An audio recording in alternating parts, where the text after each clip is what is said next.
Bonjour, vous êtes bien sur Radio Sensation. Nous recevons Madame Bourget-Sanson. Bonjour. Bonjour, Vous êtes donc adjointe, principale adjointe au collège Marie Curie de Bernay, tout à fait.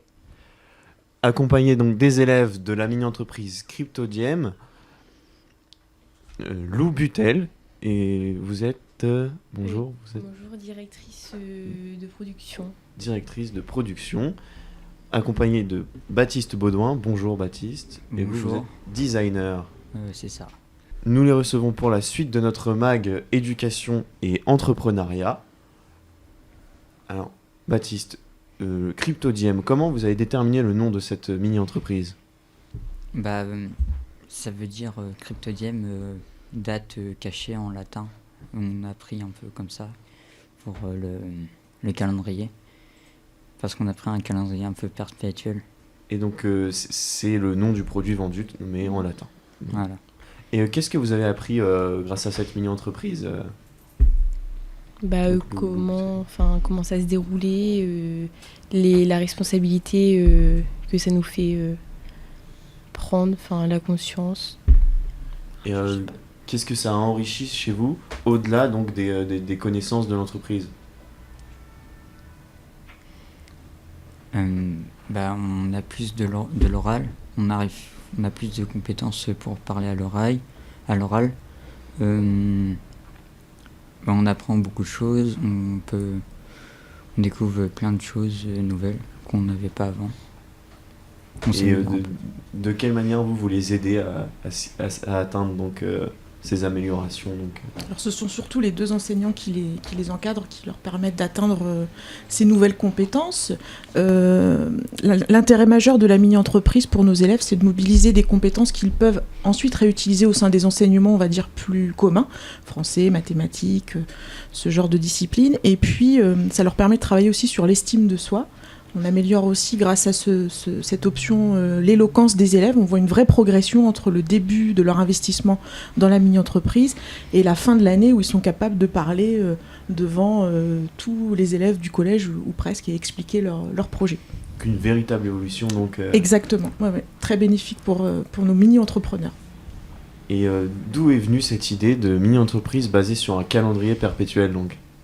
Nous avons fait un brainstorming pour pouvoir mettre nos idées en commun et on a choisi 3 idées et nous avons fait une étude de marché pour savoir lequel intéressait plus les personnes qu'on a questionnées. Et donc c'est le calendrier perpétuel qui est arrivé en tête. Oui. Vos rôles respectifs au sein de l'entreprise, vous êtes donc designer par exemple, Baptiste. Qu'est-ce que vous faites exactement dans l'entreprise ? Je m'occupe des plaques métalliques pour les peindre, pour qu'ils servent de calendrier. Et avec l'imprimante 3D, on fait les pièces pour découvrir un peu les chiffres qui sont cachés.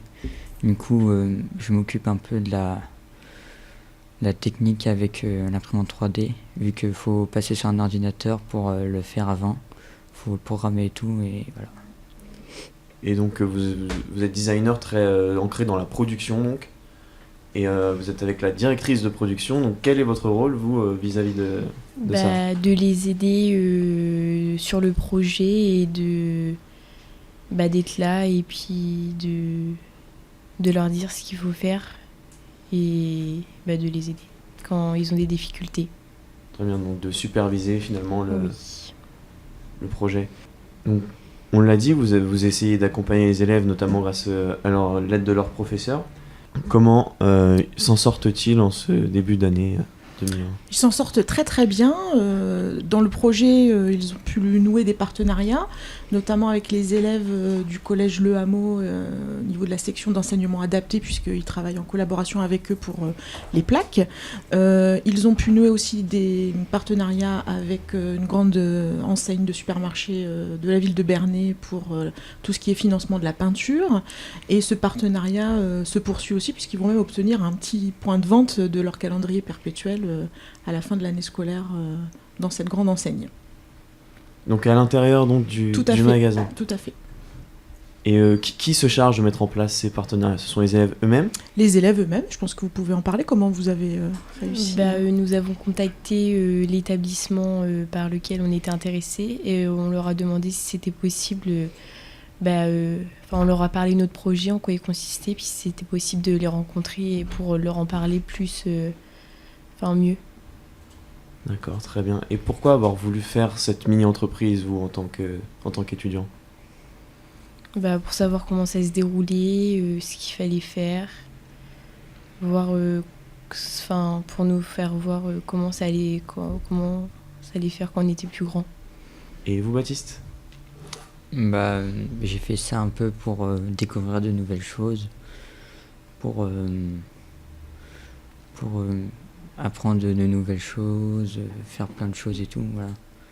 Comment ça s'est décidé, les postes que vous... Nous avons déposé un CV aux anciens mini-entrepreneurs de l'ancienne mini-entreprise et nous avons passé un entretien avec eux et ils ont déterminé si on avait la capacité de pouvoir faire le rôle qu'on voulait.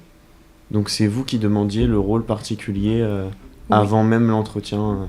Oui. L'établissement fait cette mini-entreprise donc depuis 6 ans maintenant. Depuis 6 ans, oui. Si je dis. Depuis 6 ans, qu'est-ce que ça apporte aux élèves? Quelle progression vous voyez chez les élèves qui font cette mini-entreprise depuis 6 ans? Cette option, c'est une vraie plus-value pour nos élèves de l'établissement. Effectivement, il y a une partie sur la découverte du monde de l'entreprise, donc on essaye de les rapprocher un petit peu de cet univers. Et puis, ça a une vraie importance en termes de compétences, puisque nos élèves, grâce à cette option, peuvent acquérir des compétences en termes de savoir-faire, tout ce qui est la réalisation technique dont on a parlé pour la plaque, par exemple, pour le calendrier, mais aussi de savoir-être, communication, savoir se présenter, savoir expliquer son projet, être capable aussi de travailler sur un projet collaboratif, puisqu'ils sont 8 mini-entrepreneurs, donc il faut qu'ils arrivent à s'entendre au sein de cette mini-entreprise pour que le projet fonctionne bien.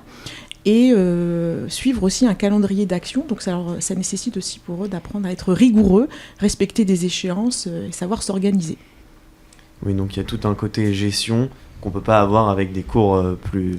On peut les avoir, mais là on peut acquérir ces compétences d'une manière autre et en tout cas très concrète. Qu'on met donc en pratique. Tout à fait.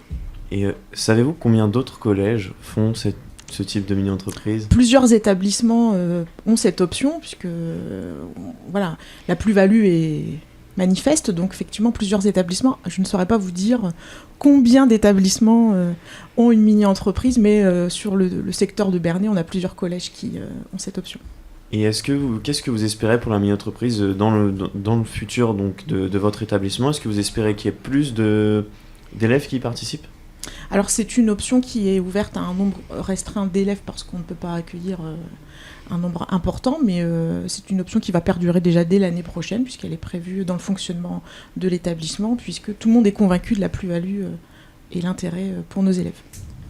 Et pensez-vous que, donc, par exemple, les élèves qui sont avec nous, qui sont designers et directrices de production,